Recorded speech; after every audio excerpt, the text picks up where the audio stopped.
All right. Hello, everybody. Welcome to Dear Dr. Fantasy. And it is my enormous pleasure to have as my guest today, Jay from Captured in Words. Hello, Jay. How are you? Hey, I'm doing okay. It's great to be on Dear Dr. Fantasy. Yeah, I just mentioned to Philip before this that I'm kind of getting over COVID at the moment, so I'm hoping I'm not going to be coughing through this whole discussion, but I should be okay. I should be all right. Yeah. Yeah, it's an extra thank you from me for going the extra mile here and showing up even when you're getting better from COVID. And of course, I and I'm sure all my viewers wish you the best in your continued recovery from that. Oh, thank you. Yeah, but it's great to see you, and we will do our best to talk about lots of fantasy and other things. I've watched a fair number of your videos now, and I know that we have a lot of series in common that we love. Some that I have not talked about much on my channel. I've made a video here and there, but there are Oh, certain interesting. series. Okay. Yeah, there are certain series. Like I made one video, for example, on the Kingkiller Chronicles. And I know you make regular videos on the Name of the Wind and Wise Men Fear and lots of theory-oriented videos on that particular series. And it's a series that I love, by the way. And I had the one video I recorded with a student of mine who was I in my think I actually saw you make that video. Was that like a year ago or so? oh, it's And you old. had a It's like student on, right? it's almost 3 years old now. But Okay. yeah, it's and the audio is terrible. Oh, Because I hadn't figured out how to use a microphone yet. But it is, I think, a nice discussion, and it is well, at least the first book, The Name of the Wind, I used to teach in my fantasy novels course. oh, no Always way. got That's awesome. I always got a great response. Like the students loved that book. It was very popular in the class. Wow. Yeah, I wish in my classes we read, books like that, like The Name of the Wind. Yeah, yeah. I mean, there should be fantasy novel courses everywhere, right? There should be, yeah. Like in college, I did this history of the novel class, and we read a lot of interesting works. But well, actually, we dove into a lot of medieval stuff, like Beowulf and the Fairy Oh yeah. Queen, and yeah, I really enjoyed reading those. But sometimes I do wish we got to read more like modern fantasy as well. But Yeah. Well, it's good though, in a way, to have that foundation. And I have to admit, yeah. I will admit, as an English professor, even that I find the Fairy Queen actually kind of tedious. Oh, okay. I'm a big fan of Beowulf, but the Fairy Queen is, um, so, but I do think it's great to have those foundational older reads under your belt so that you can sometimes understand where a lot of modern fantasy authors are getting their inspiration from. Definitely, yeah, yeah, I agree with that for sure. Yeah, Yeah. yeah, I actually ended up enjoying the Fairy Queen, but I do agree that it is tedious at times. And Yeah. we also studied the Canterbury Tales as well, Yep. and Yep. that could be quite tedious. But in college, I started rewriting like a kind of a remake of the Canterbury Tales, following these like different animals and stuff, because I was a big fan of Redwall growing up, the Redwall Oh, books. neat. Huh. Yeah, nothing ever came of that, but it was fun. Oh, that is so cool. I love that little fact. Huh. Wow, that is cool. But I do think it's really so Canterbury Tales was kind of an inspiration for you then. And A little bit, yeah. yeah, that is cool. A little, did you have a little frame narrative and everything? Were the I animals? did, yeah, yeah. I had a Yeah. frame narrative. They were all meeting at this tavern, and Oh, yeah, how cool. That is cool. Did you get to the point where you were writing some of the tales even or? just a little bit. Yeah, I never got too far into it. I was gonna do it for a project actually, but I just didn't have the time, so I never Okay. ended up finishing it at all. But Of course, the original Canterbury Tales is very much unfinished as well. So that is true. Yeah, I intentionally unfinished it. Then there we go. there we go. That's yeah, we're taking a nod from Chaucer. Yes, brilliant. But yeah, I think even some of our like when I say our, I mean yours and my favorite authors. For example, Tolkien. I don't think you can truly understand Lord of the Rings until you read Beowulf. Because True. Yeah, I it agree. was at the core of Tolkien's being. He was a scholar of Old English and a lot of the themes that he wove into Lord of the Rings are very much coming from Beowulf and Old English poetry in general. Yeah, yeah. And then he ended up doing an amazing translation of it too, right? And Exactly. he also, Yeah. I think, did a translation of Sir Gawain and the Green Knight as well. That's another one I read in college that I enjoyed a lot. But Yep, yep, yep, yeah. His that translation is highly respected. His Beowulf translation, I think, is only recently been published, put out there in the world, and I think Tolkien would have regarded it himself as very much unfinished. But it seems like oh, okay. everything that he scribbled, they've sort of published now. So, but, well, I would love to get a sense of a sort of, we're going to talk about some of these favorites of ours for sure, like Killer Chronicle and Lord of the Rings, and I know you love Stormlight Archive and Wheel of Time, and I want to pick your brain. You and I both love First Law, so that's Oh, definitely one we could talk about. And then Earthsea, I was so happy to see Earthsea on your top 10 video. Yes. Oh, more people Yeah. need to read Le Guin, honestly. Yeah. Yeah. I mean, she's foundational for me. Along after Tolkien, I think she would be my most foundational author, the Yeah. Earthsea specifically. But before we delve into all these pillars of our genre, I'd love to get a sense of your reading journey. So going on the premise that you are what you read, Jay, what are some of the most formative reads in your life, going back as far as you like, and maybe even up to why you started your channel? Sure, yeah. When I think about my early reading life, a lot of people don't know that I actually read a lot of manga growing up. Like Hmm. before I could even read, I mean, I was looking at the pictures and stuff because my brother had these Shonen Jump magazines. So, I grew up as soon as I could. I was reading Dragon Ball and Death Note and a little bit of One Piece as well. So that was kind of a lot of my early reading was manga. And then I would Okay. say the one, and I don't actually talk about manga that much on my channel. That's something I want to start doing more this year, actually. But Cool. yeah, then the one series I would say that was a huge foundation in my love for fantasy is the Del Toro Quest books by Emily Rada. Yeah, Have you you heard of mentioned those? that in your video as well as an honorable mention, I believe, and I had not Right, heard of yeah. it until I saw you mention it. So what's the gist of that? Basically it's kind of a monster of the week thing. Every single book has this like guardian that the main trio have to face, and they got to put this stone into their belt that has magical powers. Ooh. But it was just so creative at the time. There's like puzzles and riddles within that you have to try and figure out as a kid. And to me, it just, even now going back and reading it, I still think it holds up pretty great. And it was a big inspiration for me growing up, especially with my writing as well. Like I wrote a lot of short stories as a kid, and a lot of it I was kind of inspired from Del Toro Quest. So that's a huge foundational series for me. And then after that, I started reading the Redwall books. Then I remember in my elementary school, they actually had a few adult fantasy books in there. Well, they had Dragonlance. I read one of those Oh growing up. yeah. And then The Hobbit was a major one I got for I believe it was my 14th birthday. I read The Hobbit, and of course that's, foundational for me. Then pretty early on, I think I was like maybe grade 7, I started reading the Night Angel trilogy by Brent Weeks. Oh yes. That was Yeah. that was the first adult series that I actually read, was the Night Angel trilogy. And Okay. then soon after that, I was reading The Legend of Drizzt by R.A. Salvatore, and I read Yep. those like all throughout high school, and I kind of dove back into a bunch of 80s fantasy in high school.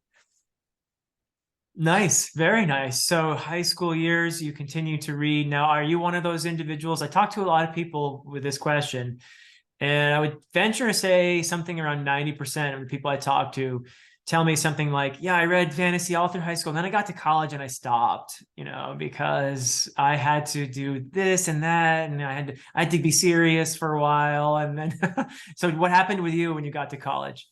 Yeah, well, there's a point in high school where I kind of slowed down on reading too near the end of high school. Then yeah, in college I was just so busy reading all the required reading, so I just didn't really I didn't really read much just for fun. But I had some interesting books we read in college though, like Never Let Me Go by Kazuo Ishiguro. I don't know if you've Oh, heard of that book, but yeah. we read quite a few books that were pretty interesting. But yeah, I kind of quit reading fantasy around that time in college. Yep, that's so typical, it just happens Yeah. to everybody almost. But now Yeah. Ishiguro is the one who wrote The Buried Giant, I think, right? Yeah, Yeah. Yeah. So I read that, and that's fantasy, really. Although it's verging on the more literary side of fantasy, if you want to put it that Yeah. Yeah, that's true. Yeah. way. Yeah, good stuff though. Yeah, I really enjoyed that. Very wonderful delving into the nature of memory, for example. I wonder if that's a theme that Ishiguro often visits in his books.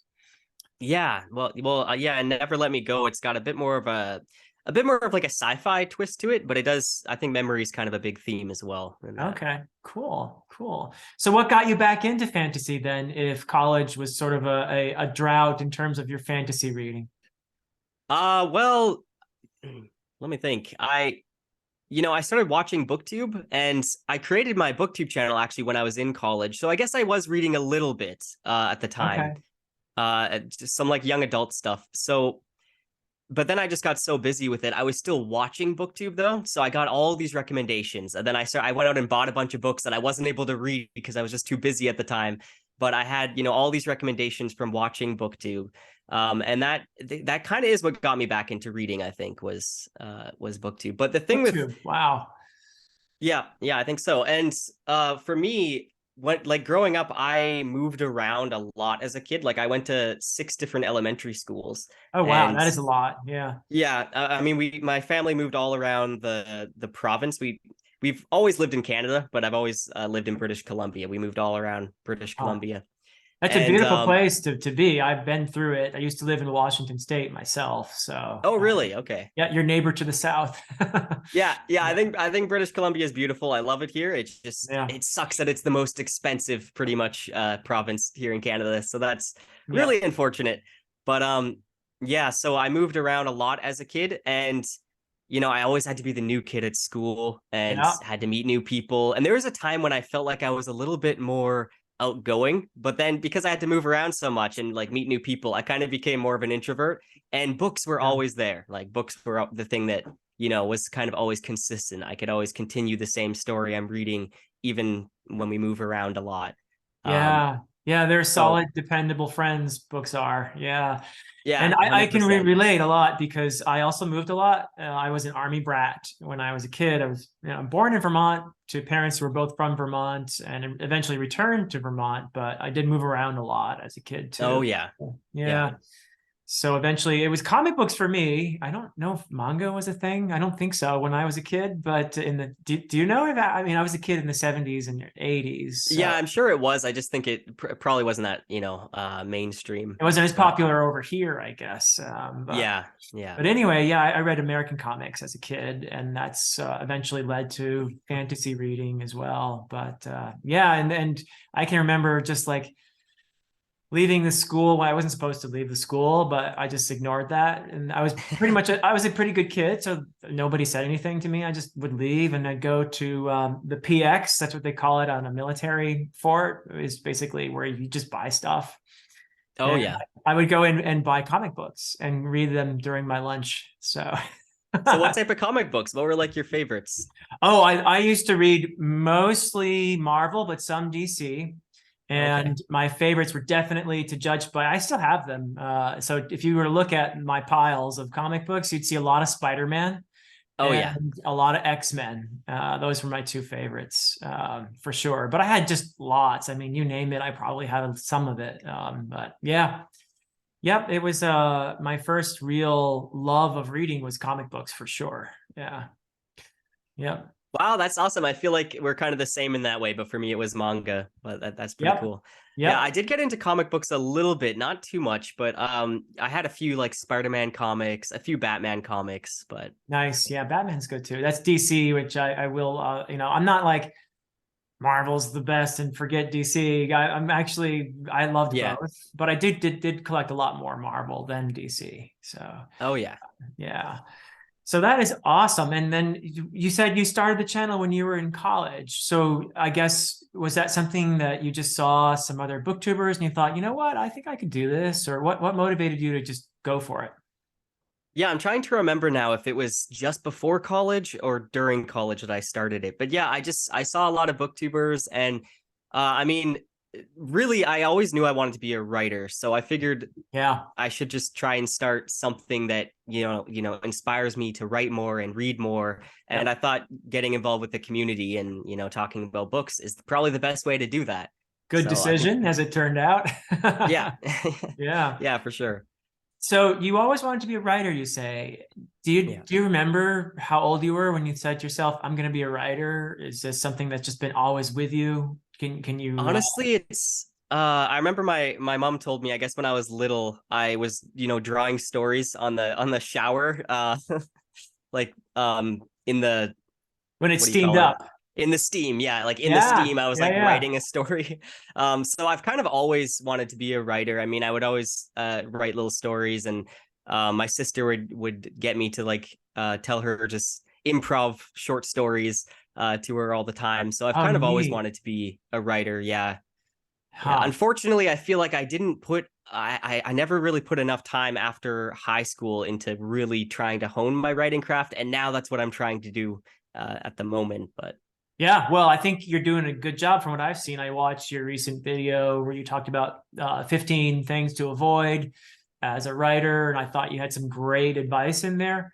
oh, So thank you. yeah, that's a video I would certainly recommend people check out. And I'm sure that you're doing a lot of reading about the craft as well as reading within the genre that you want to write in, and also probably reading outside of that genre. You need to do all that stuff, of course, to I think really get the most out of yourself as a writer. And of course, practice, practice, practice. I mean, I think a lot of people don't write when they're younger because they think, oh, I don't have experience, or, I don't know if it would be very good yet, so it would be embarrassing. But the only way to get good at something is to do it, right?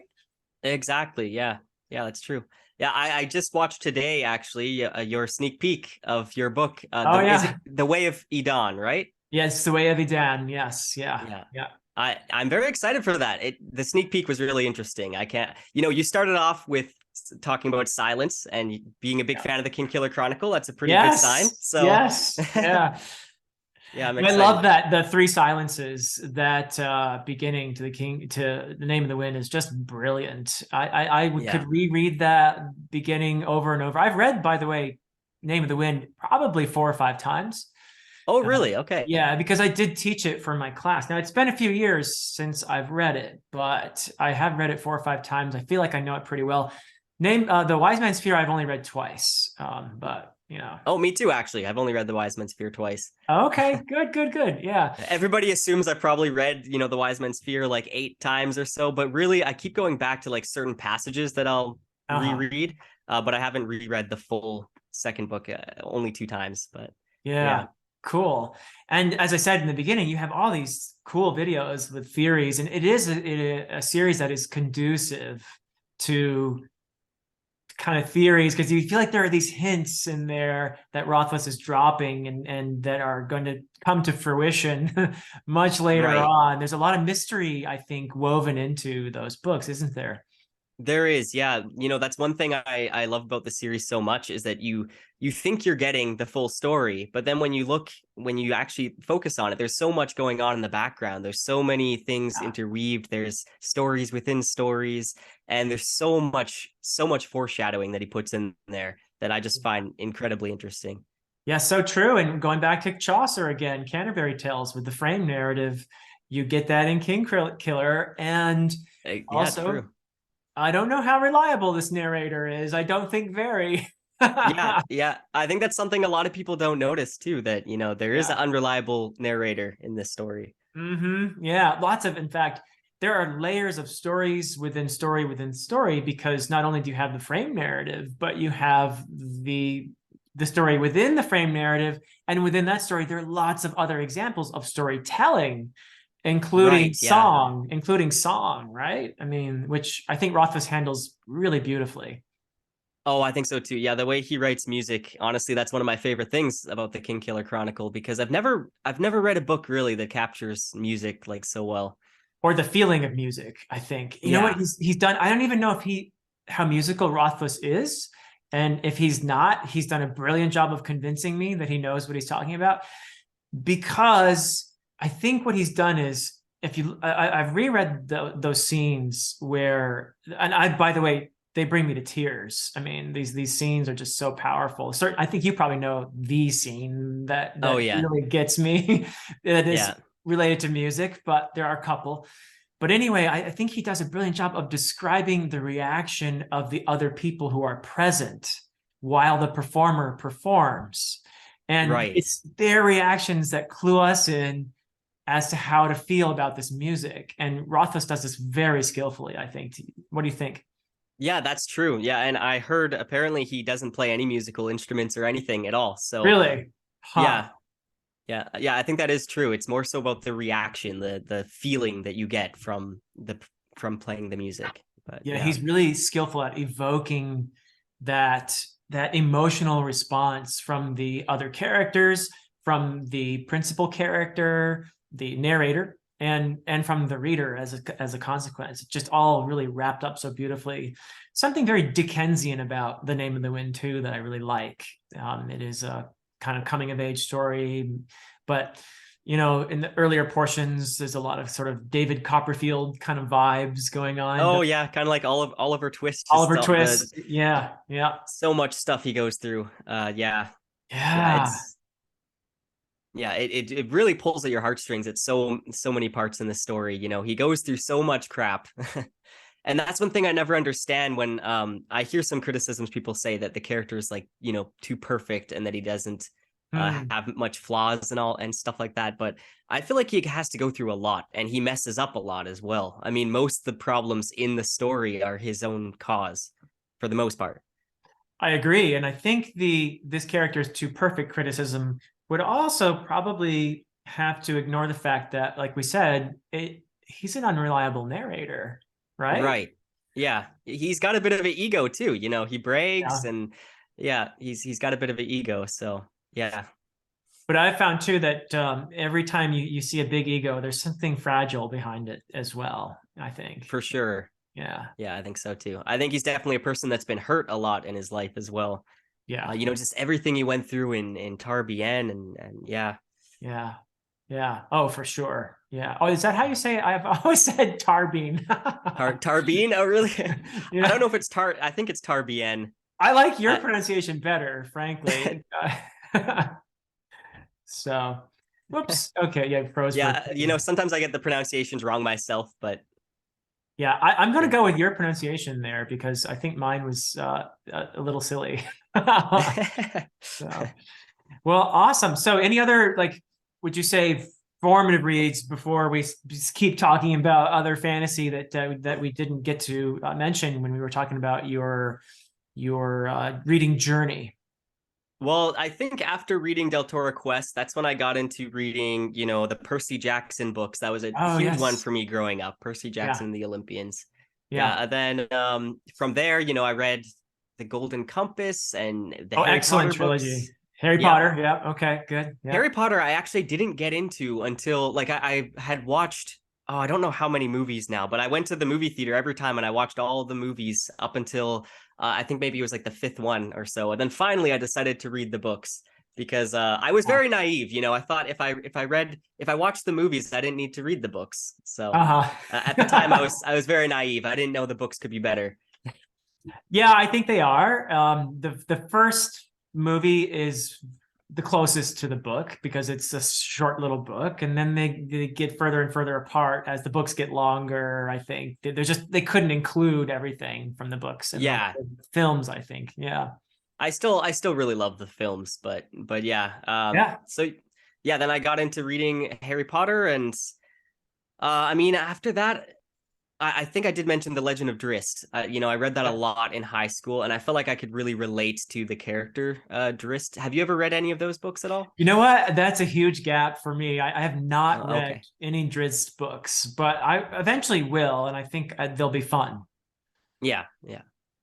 I Yeah. also read a bit of the Elric saga in high Oh, school as well. Moorcock. Yeah, Yeah, yeah, yeah, yeah. yeah. I want to reread those at some point soon, actually. But Cool. Yeah, I need to read those as well.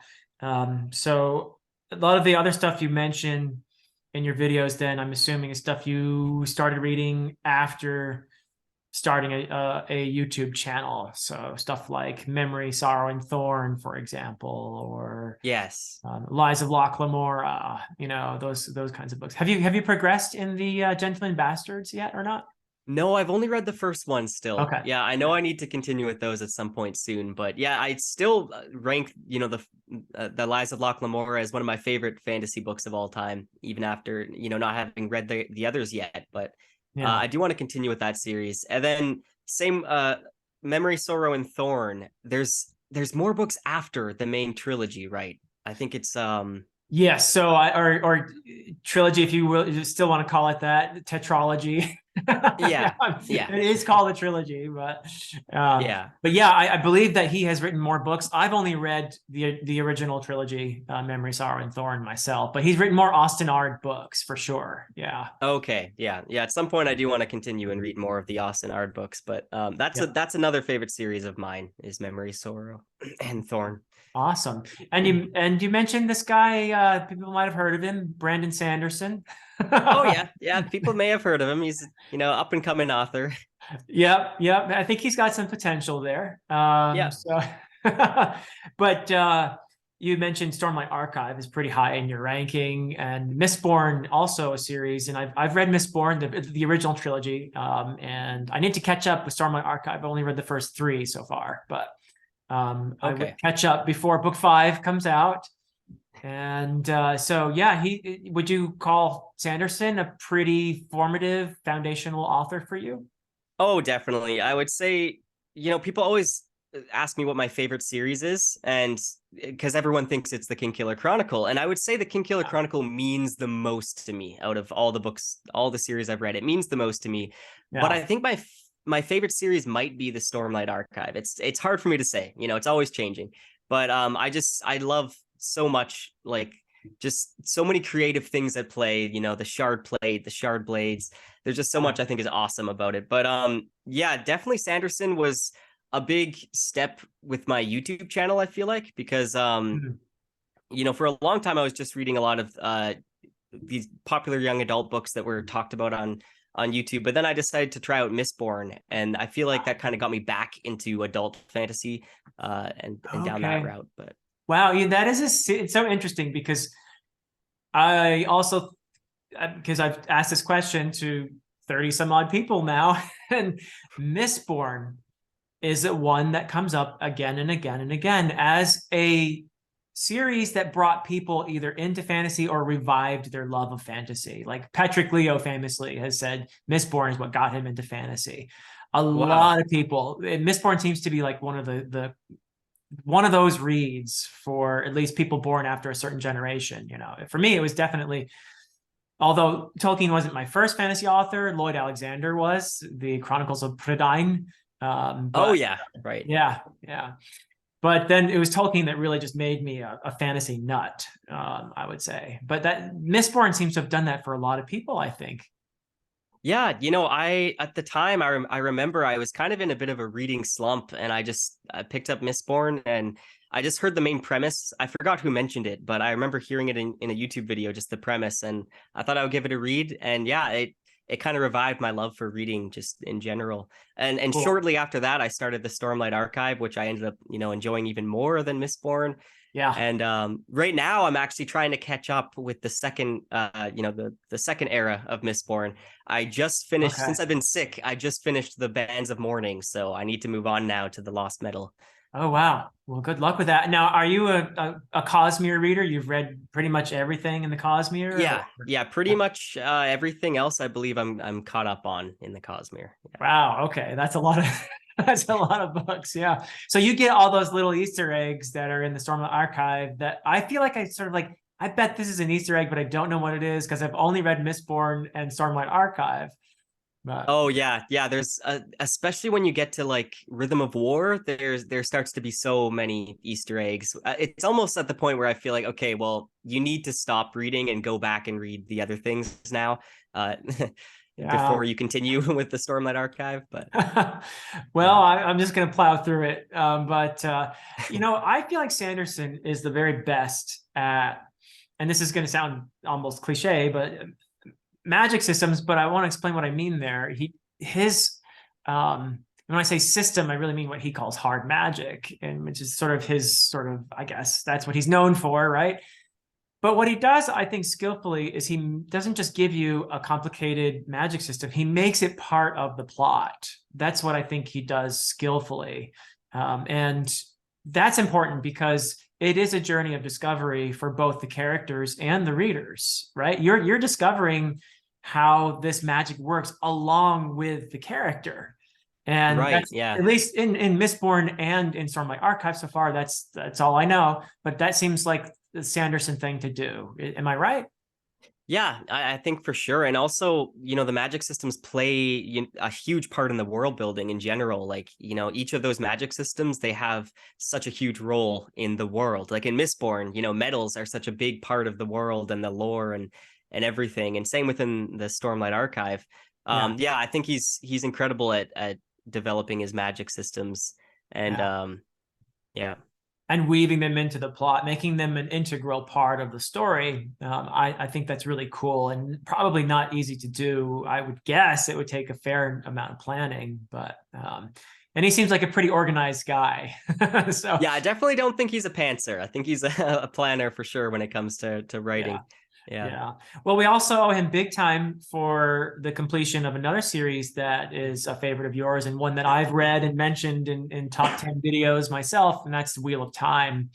And, I thought Sanderson did a very admirable job of finishing off Jordan's series. I never really thought about, oh, it's a different author now. And when I was reading the last 3 books, it didn't really matter to me at all.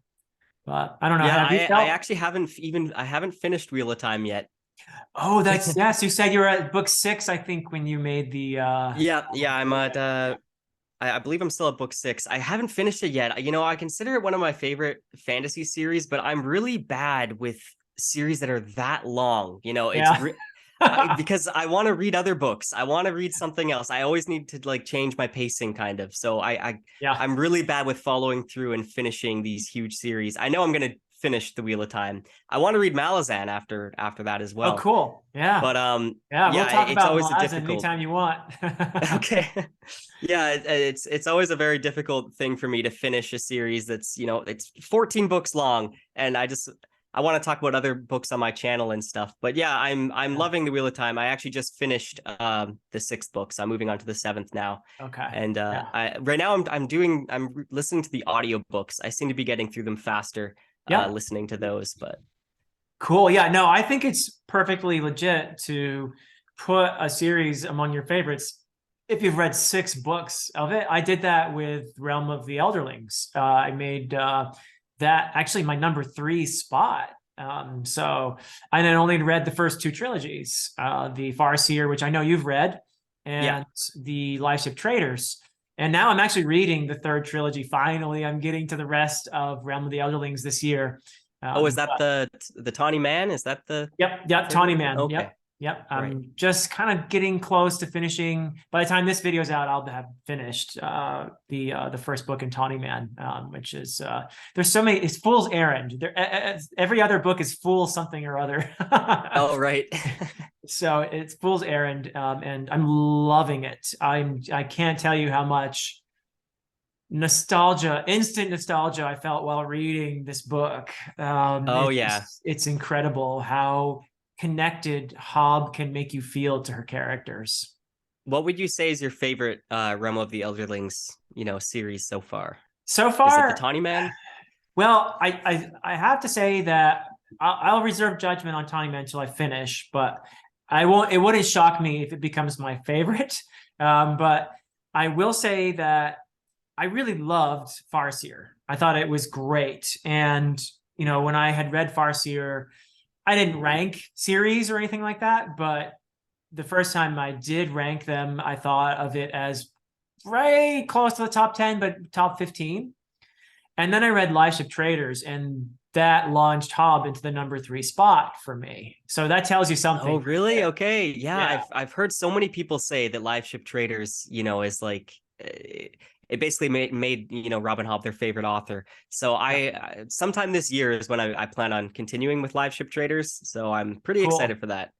Neat. Yeah. And I wouldn't be shocked if Tawny Man ends up even surpassing Live Ship Traders. So Oh, far, really? Wow. yeah, I mean, it's that good so far. I'm loving it. So yeah, I'm gonna have a problem if I ever make another top 10 video. Oh man, just gonna be all Robin Hobb at the top. I mean, we struggle, don't we? Isn't it? It's sort of like, do I have to make something higher than this other thing? And it's really tough to make a top 10 video, don't you think? It is. Well, especially when you have, the same author who has written multiple series that you want to put on that list. Like for me, it's always Brandon Sanderson. I'm always wondering, how many series can I put in my top 10 list? I don't want it all to be Brandon Sanderson. Yeah. So, Yeah. yeah, it's definitely difficult trying to narrow it down to just 10. Yeah. Well, the big deal for me, the last time I made a top 10 video was Tolkien had been my favorite since I read him when I was 12. And Yeah. I didn't think that would ever change. And then Malazan happened. That was a really just agonizing thing. Like, can I displace Lord of the Rings with anything? I felt like, but you know what? In the end, I'm very comfortable with the decision to, it's a little bit arbitrary and silly in a way to even rank these things, but ultimately I decided to put Malazan in my number one spot. And the entire, like, not just the Malazan Book of the Fallen, the 10-book series that most people are familiar with, but all the Malazan series, nearly 30 books, between Erikson and Esselmont. Oh, okay. I didn't know there's more than just the main ones. Yep. The main series. I'm afraid so. The two of them have written, it's in the high 20s right now, and they will surpass 30, I'm pretty sure. So, oh, wow. Okay. Yeah. So The it's good even news longer is, series than I thought. yeah, well, you can just read the Malazan Book of the Fallen, that's fine.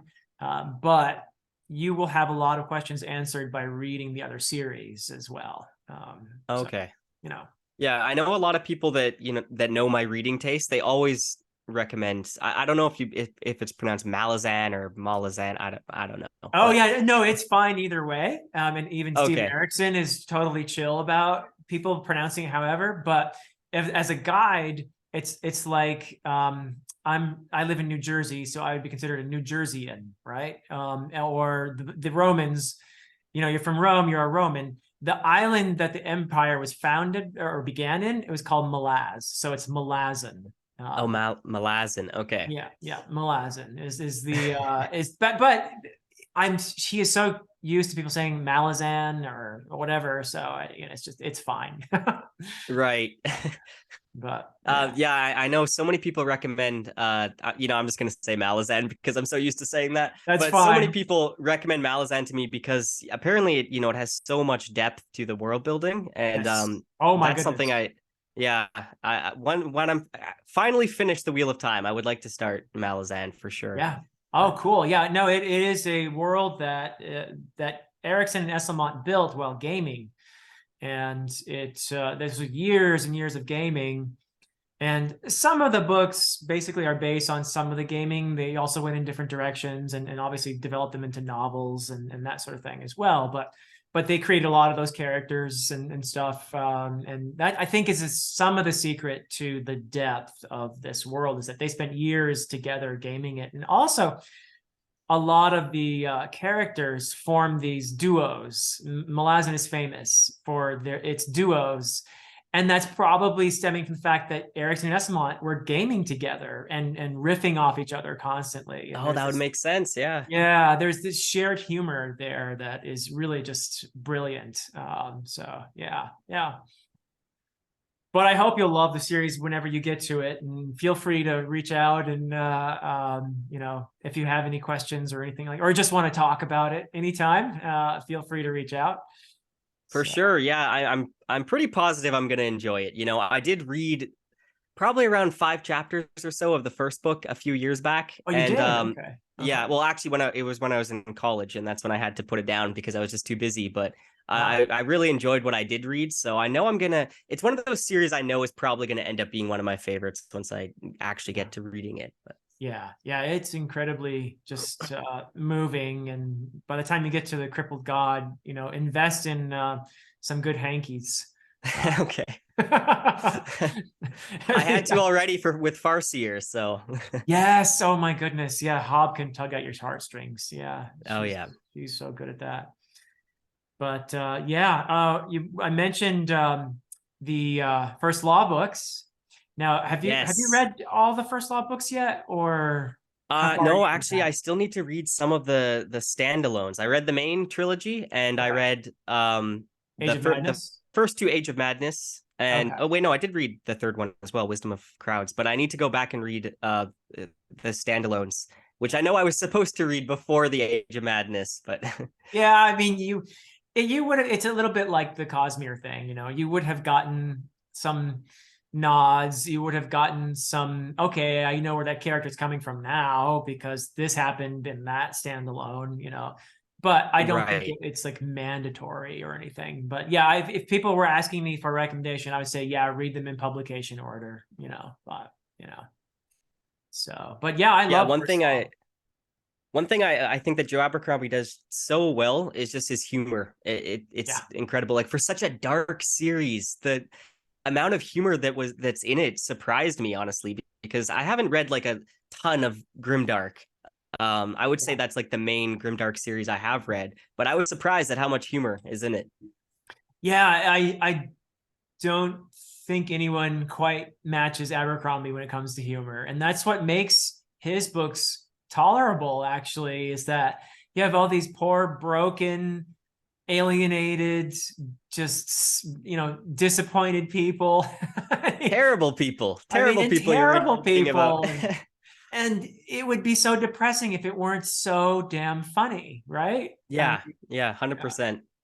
Yep. And maybe Mark Lawrence comes close, I think, in some of his books, in the Red Queen's War trilogy, especially in terms of the humor. But yeah, I mean, Abercrombie's so good at that.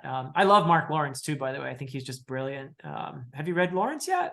No, I need to read Mark Lawrence. I have like the Prince of Thorns trilogy, I think it's called. Yeah, Yeah, Broken I do own Empire. that. Yeah, yeah. Broken Empire, yeah. And I've heard, a lot of mixed things about that. So I'm Yeah. curious Yeah, to you see what said I think. you're not a big grimdark reader. So you might even prefer starting with his Book of the Ancestor trilogy, which Okay. is in a different Is world, that a but prequel? no, it's not in the world of the Broken Empire. Oh, okay. Yeah, it's a different world, and it's a totally different vibe. In fact, Prince of Thorns begins the Broken Empire trilogy, and it's the only grimdark. That trilogy is the only grimdark really that he's written. The rest of his stuff is not grimdark. Although Red Queen's War is set in the same world as Broken Empire, and there are lots of crossovers. It's like a concurrent trilogy, but the main Okay. character is much less evil. Oh, I see. Okay. So, but Book of the Ancestor begins a different a different world, a different story, and it is actually I just recently finished reading it, and I loved it. I thought it was just beautiful, and it treats the theme of friendship about as well as anybody has ever done for me. I think he's did a brilliant job there. So if Grimdark is not your thing and you want to try some Mark Lawrence, then maybe Book of the Ancestor might be a good place to start, I would say. Well, I do think I'm more open to grimdark now. After reading Joe Abercrombie, I feel like I'm Okay. definitely more open to the genre. I just thought that I just kind of assumed that it's going to be miserable the whole time. Like because I hadn't read much grimdark. So I thought, Yeah. I guess it's just gonna be completely dark. I'm not gonna like any of the characters. But after reading Joe Abercrombie, I am much more open, I think, to reading grimdark now. Okay. Yeah. All right. Well, I'll be curious to hear what you think of it if you do read it. But yeah, I have to agree with you on Abercrombie's stuff. It's just he is so good with the humor and with the action and with the character voices. I mean, he's a great. I always mention him as an example of distinct voices in his characters. Like you know which character is talking when you just open an Abercrombie book and you see a bit of Exactly, yeah. dialogue. He's Yeah, so good at without that. even seeing their any name on the page at all, you know exactly who it is. Yep. Yep. And I don't know any author who's quite nailed it the way he has. He's just so good at that. So yeah, Yeah, I cool. feel like he's also great at just completely subverting your expectations. Like, you think a character's changing and you think they're going through this arc, and then they backslide all of a sudden. And it blew my mind, honestly, when I was reading. Like, but Yeah, yeah. or two characters are forming a relationship, and you think, oh, this is going to be nice. This is going to be a little bit of warmth in this cold, cold world, and then it just all falls apart. Exactly. Exactly. Yeah. Yeah, yeah, that's Abercrombie. Yeah, yeah. I wrote a tweet once when I reviewed the Age of Madness trilogy, it was the Wisdom of Crowds. I had just finished reading, and I put out a video on it, and I sent out a tweet. And in the tweet, I said, something like, "Thank you, Lord Grimdark, for ripping out my heart and stomping all over it." And he replied with just, "You're welcome." Oh, that's perfect. Yeah. So, but yeah, no, great stuff. And what else? Yeah, I will be curious to hear also your Hob thoughts when you get further in the realm of Elderlings. And I'm just progressing myself. So, but yeah, that's a great one as well. So Definitely, yeah. I'll have to, come back on the channel sometime once I get further into Realm of the Elderlings. yes, you would be Discuss it. most welcome anytime. Yeah. I'm curious though, you mentioned writing, and if you don't mind talking about it a little bit, For sure. Yeah. what do you think you're going to write when you actually do fully commit to the process? Is it going to be fantasy, first of all? Well, I'm writing a series right now, and Oh, yeah, wow. it is fantasy. And the thing that I always get messed up on, and I know I just need to commit because I have basically a world. I don't want to spoil too much, but I got kind of a universe that I'm creating, and I have like Yeah. 4 different series that I am kind of working on. I have like structured out, Oh, and there's wow. the main series that I've been focusing on. I got like 7 chapters or so written of it, and it Wow. all like structured out. And I'm trying to focus on that, but I'm worried that I want this to be kind of my main series. I'm worried publishing my first work is probably not going to be the best. So I'm worried, like, should I go and write something else just to get something out there that, just to have that practice out there and then go back and write my main series. And I think that's something a lot of writers struggle with, but Yeah. yeah, I'm not too sure what to do Well, about I don't that. know if you should take advice from somebody who took 18 years to write a trilogy. but but I would say keep writing what you love.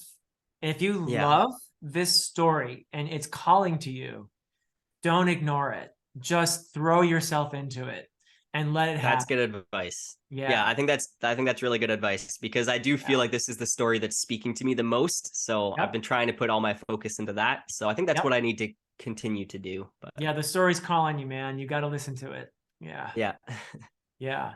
So cool. Yeah. I wish you the very best with that. And eventually those other series will happen too, and oh for sure. Yeah, yeah. And it sounds like you are definitely a planner though. definitely. Yeah. Yeah, I like to have everything structured out. I actually write these little scene cards for like each chapter and just like in point form to know what's going to happen in this chapter. And I have it all structured out and everything. That's It took awesome. me a long time to actually start writing because, I had to have so much planned out beforehand. Which Yeah. sometimes I think it's good to not plan that much. Sometimes I feel like it can kind of trip you up sometimes as well. But Well, you mentioned that in your video, I think the 15 mistakes to avoid while writing, and you've probably, I think you're speaking from experience there. You're absolutely right. You can plan all you want, but sometimes the story is going to push you somewhere you had no idea you were going to go, and you have to be open to that too, right? yeah, that's something I started to notice once I got into writing. There's this one character in my book that one of the main protagonists actually, and her story arc completely went a different direction. I was not expecting. She kind of became a different character I wasn't expecting either. All of a sudden, I found out that she had all this anger and vengeance in her that just came out on the page, and she went down a completely different path I was not Wow. expecting it to take. So yeah, I think sometimes you also just need to go with what feels right in the story, like in the moment. Yeah, there's that grimdark coming out there. Yeah, definitely. Well, I would say the main series I'm writing right now it does have grimdark aspects to it for Okay, sure. cool, Yeah. cool. Yeah. Yeah, I feel like without even necessarily applying the label, fantasy as a whole has gone more in that direction. Since it goes back quite a ways, you could trace it back to any number of different authors, but I feel like certainly A Song of Ice and Fire and the HBO series Game of Thrones probably had some effect in pushing fantasy, and you can even see it in a series like Wheel of Time, which is famously a kind of a bridge between the older, kind of more classical fantasy and the more modern, grittier kind of fantasy. And you'll see Right. that series gets pretty darn gritty as you get into the Yeah, later. there's some very dark moments. I feel like Robert Jordan often will kind of glance over some of the dark parts. He won't go into depth with it. But then Yeah, there is some cases where there's some very dark moments in it. But it was never really considered, grimdark at the time, I think. But yeah, yeah. I would say the father of grimdark is probably Michael Moorcock with the Elric Mm. books. That's a good argument. Some people would point to David Gemmell as well.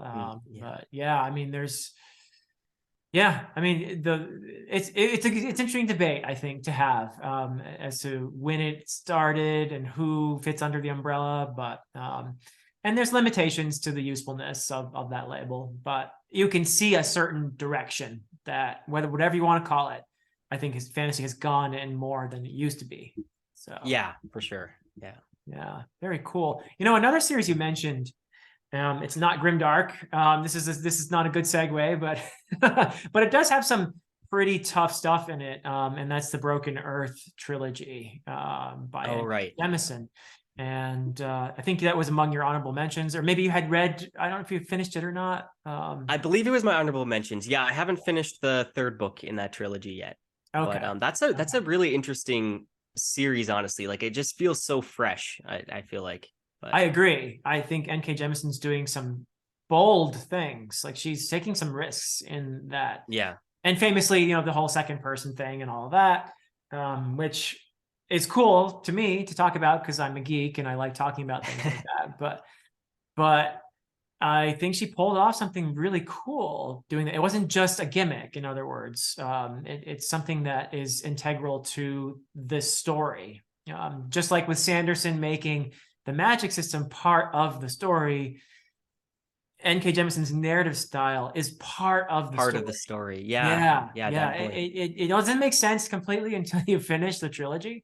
And I can remember just finishing it and my jaw was like hanging up and I was like, oh, and it all falls into place. So, Oh wow. Yeah, I do plan on starting the next book. Next month is when I'm starting the third book in that oh, series. So cool, I'm excited cool. to finish that. Yeah, if you decide to review it or the trilogy, I'll definitely be looking at that video. Yeah. So awesome. And Ursi Le Guin, we haven't talked in depth about Ursula Le Guin yet, but I mentioned, Yeah, that's one I yeah. should have mentioned in my foundational series actually, because I read The Wizard of Earthsea. I feel like I was, probably I think it was when I was 16 years old or so, and that Mm, was that was definitely foundational as that's a well. good age And to read it. Yeah. yeah, yeah, and that was just after reading The Hobbit, I believe. And so yeah, Tolkien and Le Guin were huge parts of Oh, my same reading for life. me. Yeah.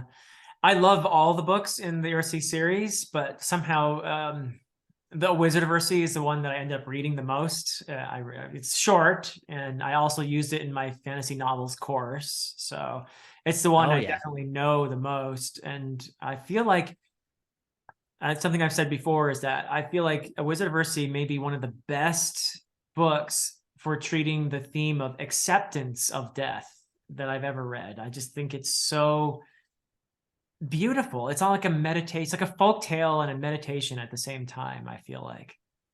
Yeah, I think so for sure. And being a big fan of the King Killer Chronicle, to me it was pretty interesting to see so much parallels and inspiration there. I think Rothfuss was Yeah. really inspired from Le Guin a lot. Yeah, I don't know. I haven't heard him talk about Le Guin, but yeah, I suspect you're probably right. And everybody associates the magic school with Harry Potter, but Le Guin did it back in the late 60s. Right. Yeah, she did the Yeah. magic school first. Yep. And others have done so, and of course Yeah. Harry Potter is brilliant in that combination of fantasy and boarding school genre and Yeah. mystery, and just a hodgepodge of things that somehow she pulled off putting all together. And obviously she did pretty well off of it. So yeah. Yeah. Yep. And yeah, Wizard School, Rothfuss does a brilliant job. I mean, of all the wizard schools or magic schools you've read about, is there one that you would like to go to? Oh boy. Well, I think it probably would be Hogwarts, I think. Yeah. Yeah, as much as I love the university and the King Killer Chronicle, there's just something about Hogwarts that's so magical and like nostalgic. And do you know which school the Sorting Hat would put you into? Well, I always thought it would be Ravenclaw, but I don't think I'm smart enough, so probably Gryffindor. That's funny. Yeah, I don't know. I don't know what I would be either necessarily. I mean, of course, part of me wants to say, "Oh yes, Gryffindor," or yes, I could get into Ravenclaw, maybe. But I'd probably end up in Hufflepuff. Yeah, maybe I would too. It's hard to say. Yeah, it's difficult, when it separates basically into just characteristics. And there's the whole question too. Basically, Slytherin is just evil. Like, Yeah, it's just weird that that's still a house in the school. I know, They, right? Yeah, yeah, you but think they would have abolished houses altogether, but yeah, because then you just automatically get all the evil people in one place. yeah, exactly. But Hufflepuff is cool too, right? I mean, they're all about loyalty, and Cedric Yeah, Diggory was a Hufflepuff, and he was cool, I think, that right? is true. That is true. Yeah. So, oh well. So anything that you are looking forward to reading? We mentioned Malazan already, but anything else that Yeah. really Well, has? Broken Earth definitely I want to finish. And I'm gonna continue with the Wheel of Time and hopefully finish that pretty soon. Okay. Um, and yeah, I'm really looking forward to Malazan for sure. I think that's one of the pretty much the major series I want to start after the Wheel of Time. I Yeah. would also like to read the John Gwynn. I really want to read John Gwynn. I Oh, haven't read yes. anything by John Gwynn at all. Okay. Yes, we can talk a little about John Gwynn. Yeah, and his sons have the channel, the brothers Gwynn. Oh, they're his sons. Yes, I yes, didn't know yes. that. Okay, I've seen their channel before. I've watched a few videos. I didn't know they were his sons. Yep, yep. They're his sons, and they And are. you It's had just them on Dear Dr. Fantasy just correct. recently, right? Yes, very recently they were on Dear Dr. Fantasy, and I actually asked Ed and Will to read my first book. So, in Oh, addition awesome. to AP Canavan, who is my developmental editor and has a channel, a Critical Dragon, Ed and Will are the only booktubers so far who've read my book, the first one, The Way of Eden. And I asked them because I knew that they grew up reading a lot of the things that I read growing up, and that John Gwynn grew up reading. So Tolkien, but also Gwynn is a big fan of Old Norse and Old English, and also some Celtic stuff. So you'll get primarily if you read Faithful and the Fallen, which is his first series. It begins with Malice. Yeah. It is a primarily Celtic inspired series. There's a lot of Welsh inspiration. There's a lot of Irish, as it turns out, too. There's also some Roman inspiration in there, and there's a tiny bit of Nordic in there as well. So Oh, that's all in interesting. there. Okay. Plus Paradise Lost, and you've probably read Milton's Paradise Lost. Yes, I have. Yeah. So yeah, that's a major influence as well for The Faithful and the Fallen. So that's a good thing to keep in Oh, mind. interesting. I didn't know that at all. Yeah, Wow. yeah, yeah. That's a good thing to keep in mind when you read The Faithful and the Fallen, and which is a 4-book series. And then he has a trilogy in the Banished Lands, the same world as Faithful and the Fallen. And that trilogy is of Blood and Bone. And it's about, I'm going to get this wrong, but roughly 100 years later. Okay. Okay. Yeah. So is there like Easter eggs and stuff that you could kind of pick up on, or? Yes, for sure. Yeah, you would want to read The Faithful and the Fallen first, and then Okay. read A Blood and Bone. And his current trilogy, the Bloodsworn trilogy, is a different world altogether, and it is very much Viking inspired. This is where he's going for it with the Viking Oh, that's stuff. what I was wondering. I was wondering if Bloodsworn it was related at all to the Faithful and the Fallen, or No, not. no, yeah, totally different world. Okay. So no connection except the same author. Yeah. But yeah, his Bloodsworn trilogy is very Viking, very Icelandic saga like. In fact, I think he captures the vibe of an Icelandic saga better than any fantasy author I've seen. So Okay. it's I Huh. love the Bloodsworn trilogy so far. 2 books are out, but so yeah, that's Gwyn's stuff so far. And one of the cool things about his writing, he's just got a lot of heart in there. A lot of really tough stuff happens, but a lot of people say that it reminds them of older fantasy because it has a lot of heart, and he does the found family trope brilliantly. Um, Okay, that's one of my favorite tropes. Awesome. yep. Oh, then you might love this stuff. Yeah. And he also is a reenactor. So he's very like he does Viking reenactment and stuff like that. And he's intimately Oh, okay. familiar with like chainmail and weapons and stuff like that. So there's a level So of you could feel he's authenticity. very knowledgeable in it as you're reading. Exactly. Yeah. All Without right. Okay. he doesn't do the overdo it though, like where you feel like, oh, come on, you know, you don't have to tell me all this stuff. He weaves it in. You feel like he knows what he's talking about when he's talking about combat and stuff. So yeah. Oh, interesting. Yeah, he's definitely one of the authors I want to get to pretty soon. I actually Yeah. have I think the first three Faithful and the Fallen books. So I've been picking them up from a used bookstore whenever I find them on sale. So I hope to get to Cool. those soon. Well, maybe we could have you sell me on a series now. I know that you mentioned Senlin Ascends, and I Ah, am going yes. to be picking it up soon. I'm very curious to see what Josiah Bancroft does, because like you, I like something a little different sometimes. So, Oh yeah, well the Books of Babel is definitely very different. To me, yeah. it's one of my favorite series because it feels like a classic, just the way that he writes his writing style and everything. It feels almost like literary fiction in a way, just the way Oh, that he writes, but it is an incredible series. If you like anything that's a little bit steampunk at all, or just a very unique fantasy world, I think the Books of Babel for sure is such a great book. And there's a really great character growth in it, like following okay. Senlin. He's a professor as well. Maybe you'd relate to him. Oh, nice. And he has a very strong character arc throughout even just the first book. He grows a lot. Oh, neat. Okay. It sounds very intriguing. Yeah. So I've got all 4 books and I'm ready to read them very soon. And I think another one that you've read that I have not, Kings of the Wild. So that one looks like Yes. fun, right? Okay, so you haven't read Kings of the Wild yet. Yeah, I love that book so much. It's so much fun. Like there's just a lot of humor in it, but it doesn't feel like it's, comedic like Discworld or anything like that. But there's a lot of small Easter eggs. I grew up playing a lot of Final Fantasy, and I see a lot of Final Fantasy references Yeah. in Kings of the Wild, and also just musical references, and yeah, it's incredible. Awesome. You just mentioned Discworld. Now, that's on your list. Yes.